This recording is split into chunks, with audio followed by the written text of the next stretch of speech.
Hey guys, it's Melanie from MelanieKham.com. Welcome back to my channel. Today, Learn to Sew video 3. We're gonna get into our first tutorial. We are gonna be making placemats. Reversible placemats to be exact. So I've got pink on one side, an adorable like linen dot on the other side. You need your basic supplies from the Learn to Sew supply list that I created for you. That will be linked down below. Also, you need 2 yards of fabric. Now, if you don't want your placemats to be reversible, then you can pick the same fabric. But if you want yours to be double-sided, then you need 1 yard of color A, 1 yard of color B. You also need 1 3/4 yard of interfacing. I am picking SF 101. And if you don't want to write all this stuff down, I will have a printable pattern, written instructions, and all that good stuff on my blog post over on my website. That will be linked below. The other thing you will need besides your basic supplies, your 2 yards of fabric, your interfacing, is a coordinating thread color. So whatever fabric that you pick, you are going to be seeing the thread color, so you need to pick a coordinating one. The other thing I wanted to mention with those fabrics is I like a natural fiber, like 100% cotton or a linen blend, something like that. And when you get that, you need to pre-wash it. So here's how you pre-wash fabric. Now, we need to pre-wash it because it's a placemat, right? So we're gonna need to wash and dry it in the future. And we want to make sure that it's not gonna shrink and get distorted at all once we wash it for the first time. So we wash the fabric ahead of time to avoid any of those issues. So what I like to do is take those cut edges. So we have this piece on the top, so like this fuzzy part here on the top, that's our selvage edge. So you'll see kind of that off the bolt selvage edge on the top and the bottom of your fabric. But on the sides where you cut it, you can, totally optional, but I like to do this so that I don't lose too much fabric in the wash. And by that I mean this. Just really lightly zigzagged on the side of this yellow fabric. And because we're gonna get threads, things kind of fraying in the wash, this just helps to kind of hold it together. It'll also help you practice that zigzag stitch. So the cut side, run that through your machine with a little zigzag, and then you're gonna pre-wash it. I put it in a mesh bag if you have one. If not, just throw it in your wash machine on a gentle cycle, cold water. So once you wash it, put it in the dryer, tumble dry low, and let it kind of shrink up. Once you're done doing that, you want to press it really good, and then we can start sewing. So let's jump right into the project. All right, here I am giving my fabric, fresh out of the dryer, a nice good press with my iron. Then we can cut it up. The selvage to the other selvage is going to be at least 40 inches. Depending on the type of fabric you got, it could be up to 44, but then when you washed it, it could have shrunk up a little bit. Try to line up the selvages as much as we can. Over here on your sides are not really lined up, and that's okay. There's extra. So let's just double check ourselves that we have enough. So 14 goes to here. Another 14 goes to here. That gives us plenty of wiggle room. We could even do 15 if you want to bump it up and make it a little bit larger. Fold it one more time. So then what we're going to do is get a nice clean cut here. And this is where I'm going to need a cut in order to make sure that everything's nice and straight. And the way that you do this is you got to follow the line going all the way across, because we want this to be a 90-degree angle. So we'll come down here, 90-degree angle, this black line going all the way across, because if you're like this and the line is not laying along that fabric, you're going to cut it at an angle. And then you take your rotary cutter. Be really careful with these, they're very sharp. Expose the blade. You can hold, you kind of like spread out your fingers and hold down this ruler. When you're done making your cut, put the protector, the safety protector back on. All right, throw that aside. Now what we're gonna do is take this cut edge, flip it. Okay, so we've got our cut edge here. Line that up on the left side of our mat. Let it lay nice and flat. We're gonna come over here to the 14. We're gonna cut, this will be the width. We're gonna make them this size, and then in the future, if you wanna bump it up a little bit, you totally can. Line up the 14 line with the ruler, black line going across that bottom fold, and then we want the top of our ruler up here to also be in line with that 14. Rotary cutter, Then we can put this aside, bring this one over, and do the exact same thing with the 14. So now we're going to open it up and we're going to cut off the selvage edge. So it should be pretty well lined up. Just leave it folded over. And now we're going to trust this cut line that we already made. Line that up.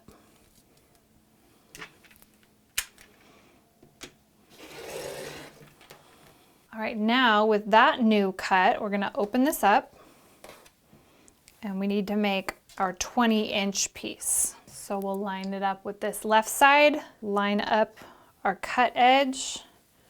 So we should be able to go cut edge, and then it should come straight up this line. So hopefully there's not too much distortion.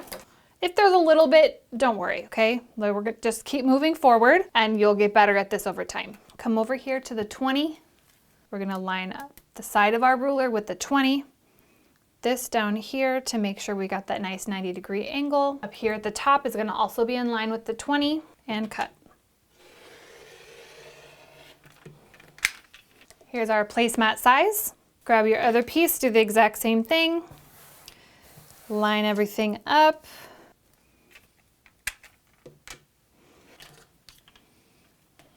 Okay, so continue this for your color A or your pink, whatever color you picked.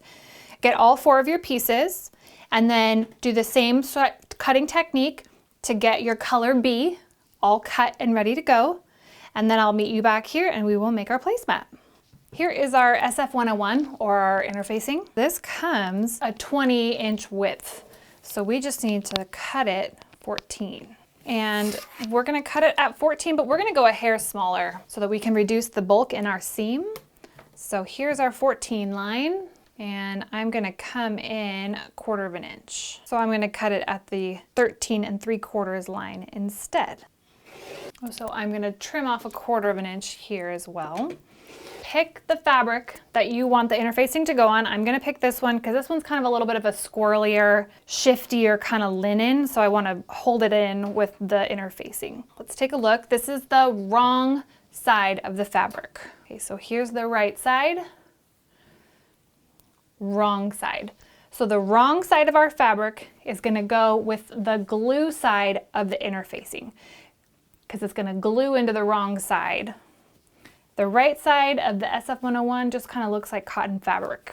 We cut the interfacing a little bit smaller. We also do that because you don't want to have the interfacing running off the edge of your fabric and then the glue will melt onto your ironing surface. Then you'll take this over to your ironing surface and you're going to follow the manufacturer's instructions. It will have the directions on here. I will typically kind of get it into place and then hold it to really glue it down. And we want to make sure that this is adhered really well because we are going to wash this guy. Interfacing is only going to be on one side of our placemat. The other side will be just fine the way that it is.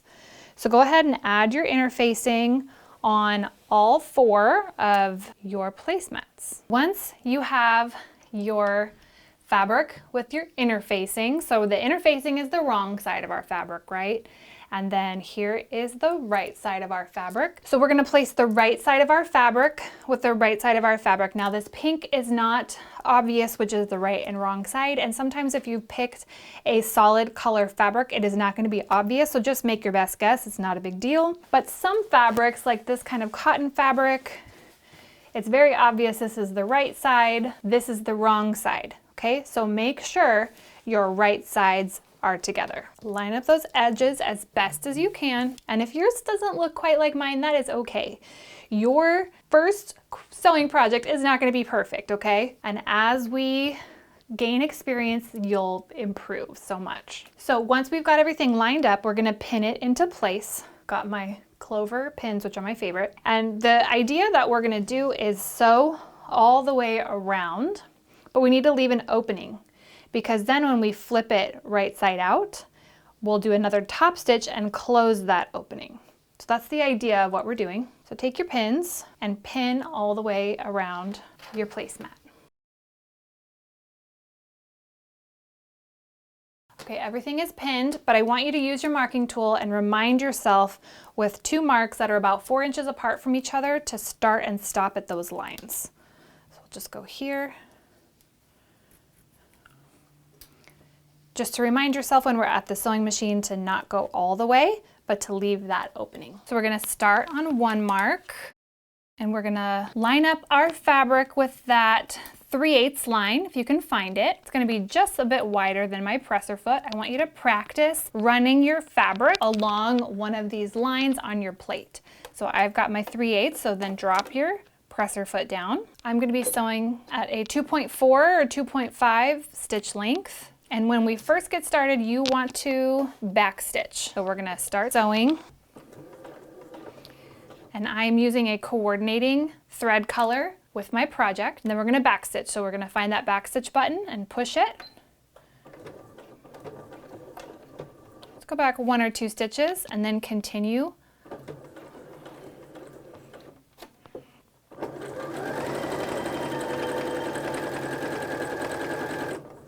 Now when you come up on a pin, make sure you remove that pin. We don't want to sew over pins. Try your best to keep along that 3/8 line, but if you don't, that's okay. This is a practice run and it is fine. It's all right. You know, we're gonna do our best. Okay, when you get down to the corner, when you think it's about 3/8 inch, you're gonna bring that wheel down with your hand wheel. So remember, cranking it toward you. Put that needle down, lift up your presser foot, pivot, and see how you did. So I came down too far. So I'm gonna just put my machine back, hit that back stitch button. Get my needle down, pivot. That looks much better. I'm actually at the 3/8 mark, and keep sewing. You can go as slow as you need to, but remember that the machine is really good at feeding fabric through. So we've got these feed dogs down here, which help to bring that fabric through, and it does a pretty good job of it. So as long as you've got your spot in place and you're just gently gliding your fingers and kind of you're not pushing it along, you're really allowing the machine to do the work for you. As long as you're doing that, it's gonna make a pretty straight line. And of course, that will just take practice.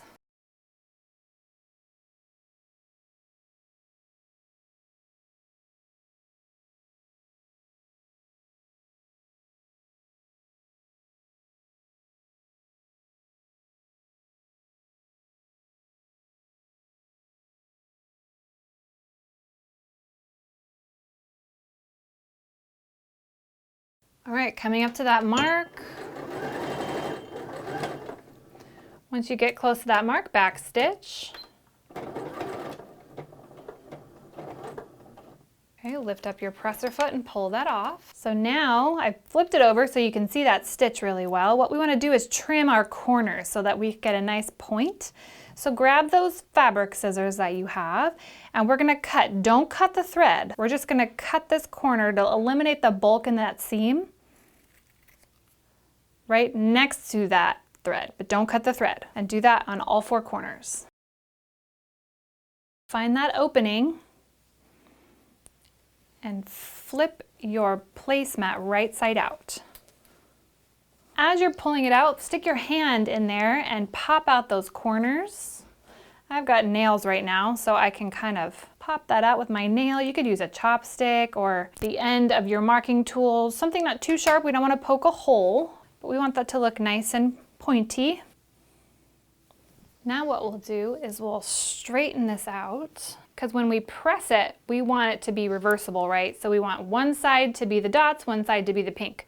So we're gonna roll the seam to be laying nice and flat out. Do your best. With this, do little sections at a time.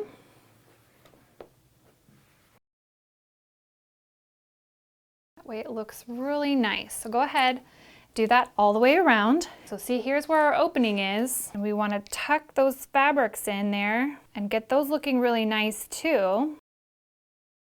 I want to point out something real quick. Here's my opening here. So when you are pressing the opening, we want to make sure that it looks like it's going straight all the way across. If there's a little blip here where it's not folded over and pressed even, once we sew it, we're going to see that. So this one, I did this one a little bit poorly so that you could see. This is where the opening is, and it kind of comes up a little bit. That's because when I pressed it, I didn't have it pulled out all the way, and I left it so that I could show it to you as an example. It's not a big deal, and it's not super noticeable at all, but that is what we want to avoid. We want to make sure that it's looking straight. So don't just look at the part with the opening, look at the entire context of the placemat in order for you to get a really nice finish. Okay, this one is pressed and ready for us to go top stitch it. When I first do the top stitch, I am going to stitch pretty close to that fold. And we're gonna achieve that by moving the needle position over to the right. I'll show you close up in just a second. But the other thing that I wanna do is up my stitch length slightly. So when we're going through multiple layers of fabric, sometimes I want to bump up that stitch length. It allows the needle to go through it a little bit easier, and I like the look of a slightly larger stitch length. So it's still very secure, but it bumps it out a little bit. So I am going to put my stitch length up to 2.6. You could even go 2.8. It's personal preference. The next thing we're going to do is move over our needle position. So I want to be able to sew my placemat and line up the edge of my placemat with the edge of my presser foot. I feel like that is the best way to ensure the straightest line possible. And so in order to do that, I want to have a more narrow seam. So I'm going to move my needle position as far to the right as possible. So just make sure that your presser foot has one of these elongated openings here where you can move your needle position around and it's not going to hit your presser foot as you pull that, as the needle goes down into your fabric. Okay, so I'm moving it as far to the right as it will go. Okay, so I'm starting at the corner. Bring my thread in here.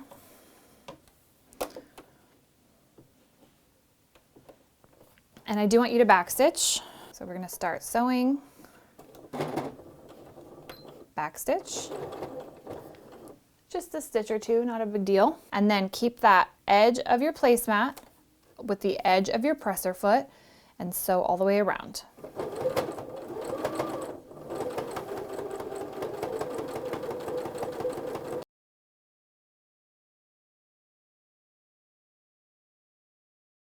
Same thing as before, when you get to the corner, put your needle down, whether you have the needle down button or use your hand wheel. Lift it up, pivot it around, and see how it's doing. So you can see my fabric comes out too far, so I need one more stitch.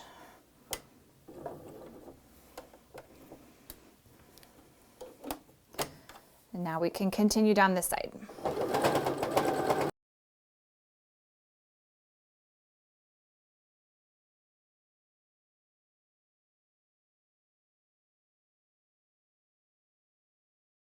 Coming back around to where we were.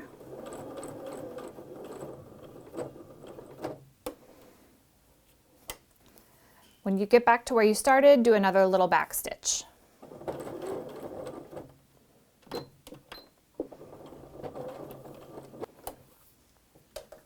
Okay, so we have our first pass here.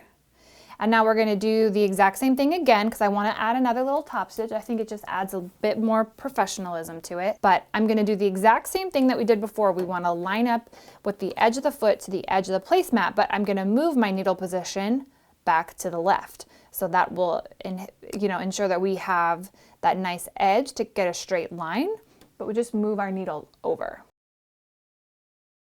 Okay, so I move the needle over just to the left of that center point. It doesn't really matter, whatever you like.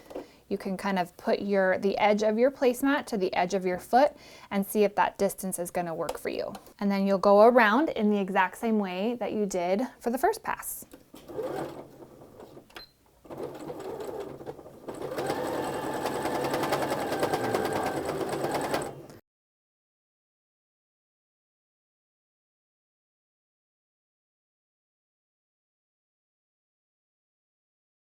So take a look at that stitch, really nice, that corner. So check it out. Now we've got 4 placemats that are completely reversible.